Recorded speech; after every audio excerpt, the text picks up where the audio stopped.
क्या माँ काली की बाहर निकली हुई जीभा उनकी गलती का प्रतीक है, जो उन्होंने भगवान शिव के ऊपर अपना चरण रखकर अपने क्रोध को शांत किया था? क्या उस अपराध बोध का प्रतीक है?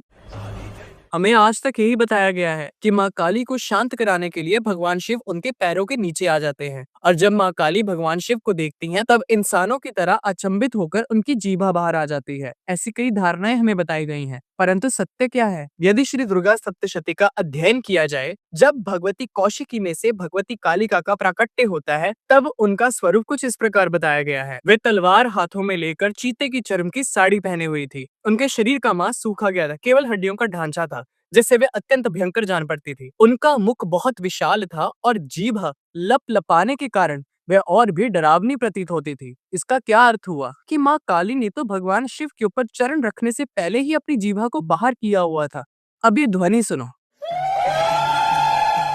ये ध्वनि किस बात का प्रतीक है? ये ध्वनि देती है नकारात्मकता को भय। इसका श्रवण करने से असुरों की कूलों की कूलें घबरा जाती हैं। वहीं पर त्रिपुर रहस्य के महात्म्य खंड में 44th चैप्टर में हमें इस बात का उल्लेख मिलता है कि दिति के 1000 पुत्रों का अंत करने के लिए, जिन्हें कालखंजक कहा गया है, भगवती त्रिपुर सुंदरी कालिका देवी को प्रकट करती हैं। उनका स्वरूप अत्यंत भयंकर होता है। असुरों का मर्दन करके वे उनके ही मुंडों से माला बनाकर अपने गले में डाल लेती हैं। असुरों के कटे हुए हाथों से वे अपनी जांघों को ढकती हैं। देवी काली तांडव करती हैं। उनके तांडव से धरती त्राही त्राही करने लग जाती है। तब सभी देवता विष्णु और ब्रह्मा जी को आगे करके महाकाल जी के पास जाते हैं। तब भगवान श्री महाकाल भगवती काली के चरणों में आ जाते हैं और देवी काली भगवान महाकाल के शरीर पर तांडव करती हैं, और क्रोध शांत होने के पश्चात वे सभी देवताओं को आशीष देती हैं। यहाँ पर कहीं पर भी हमें जीवा बाहर आने का उल्लेख नहीं मिलेगा। न ही कहीं पर भी ये उल्लेख मिलता है कि देवी का महाकाल के ऊपर चरण रखने पर अपराध बोध हुआ। जिस धरा के ऊपर भगवती तांडव कर रही थी, वो धरा भगवती का क्रोध सहन न कर पाई और महाकाल का तन बना भगवती के तांडव की धरा।